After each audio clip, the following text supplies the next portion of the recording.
adeemsi keessa turre nus uummata keenyas kan kasaarse ta'uusaa barree uummata keenyarra dararaa guddaan akka ga'u gochuu keenyaaf itti gaafatama fudhachuu qabna. Qabeenyi silaa isaa malu ormaan akka saamamu waan gooneef badiin keenya guddaadha. Dhiifama gaafachuu qabna. Obbo Baqqalaa Garbaa uummata Oromoo dhiifama gaafatan adeemsi ammaan dura deemame karaa badisaatti kan geesse ta'uusaa amananii badii sanaaf gaafatama fudhachuu akka qaban hubachiisan. Dararaa fi roorroo waggoota 7 darban Oromoo irra ga'e kan uume hayyoota Oromoo garii fi hooggantoota siyaasaati. Obbo Baqqalaan dogoggora uuman sanaaf dhiifama gaafataniiru. Siyaasa Oromoo keessatti namoota maqaa qaban keessaa tokko kan ta'an Obbo Baqqalaa Garbaa yeroo hirmaannaa siyaasaa ho'aa taasisaa turanitti sagalee uummata isaanii ta'anii falmaa wareegama ulfaataas kaffalaa qalbii uummata Oromoo keessatti jijjiirama guddaa fidaniiru.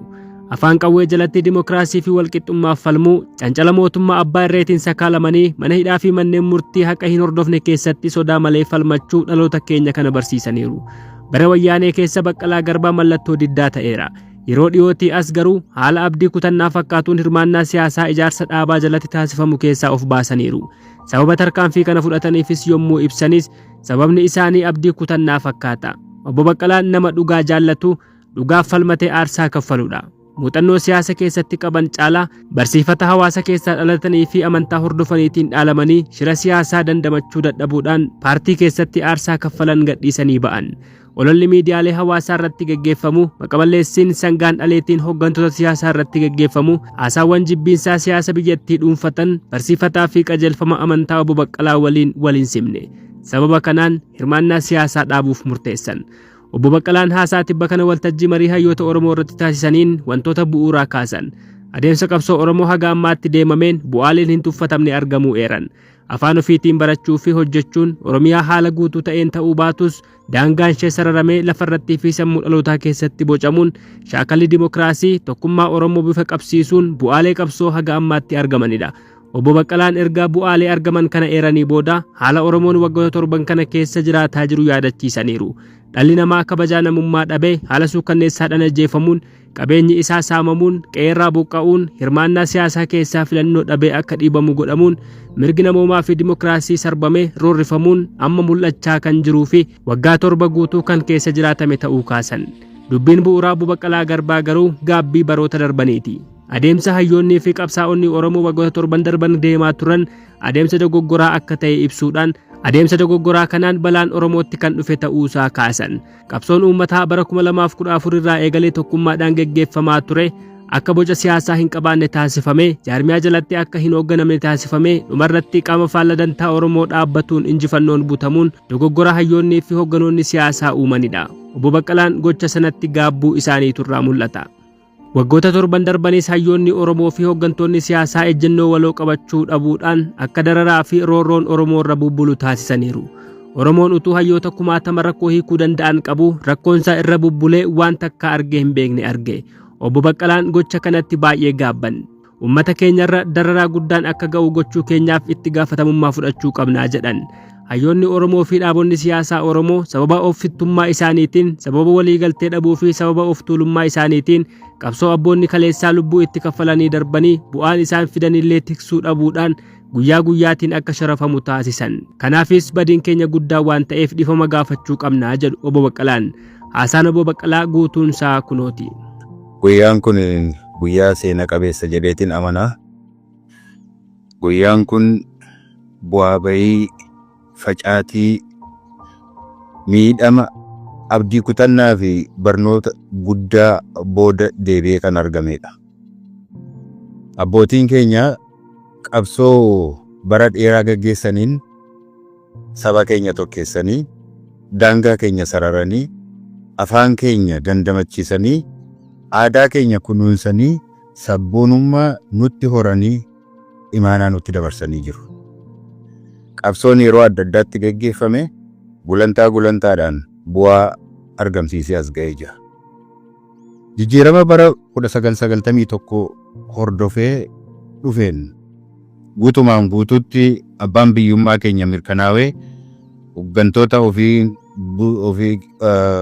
ofii filanneen buluu yoo dadhabne iyyuu daangaa seeraan beekame keessatti afaan keenyaan barachuu fi fayyadamuu irra geenye ture. Gaaffileen saba keenyaa kanneen hafan deebii ni argatu jennee osoo eegnu cunqursaan daranuu hammaatee qabsoo bifa haaraan gaggeeffameen sirnichi kufuu danda'ee jira.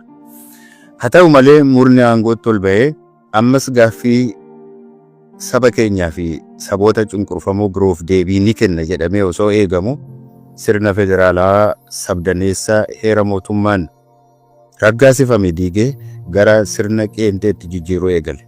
Haaluma kanaan hojiirra yoo ooluu baatan iyyuu mirgoonni heera keessatti tumaman ifatti dhaawataan diigamanii waanuma eenyummaa keenya agarsiisu tokkollee hanga dhabnurra geenye.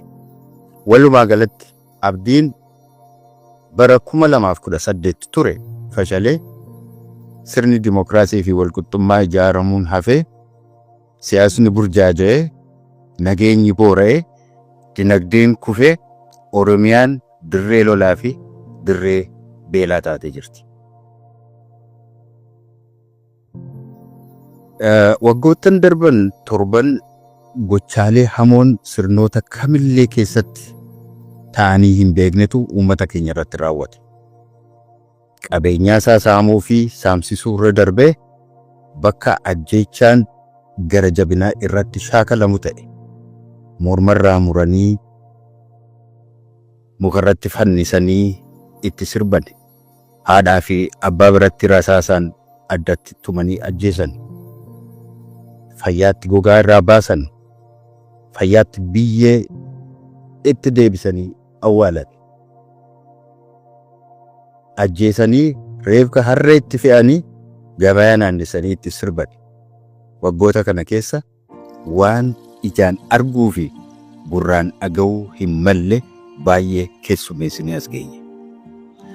Har'a kana sitti wal geenyeef miidhaan nurra ga'e walitti himnee boonyee wal boosisuutiif miti.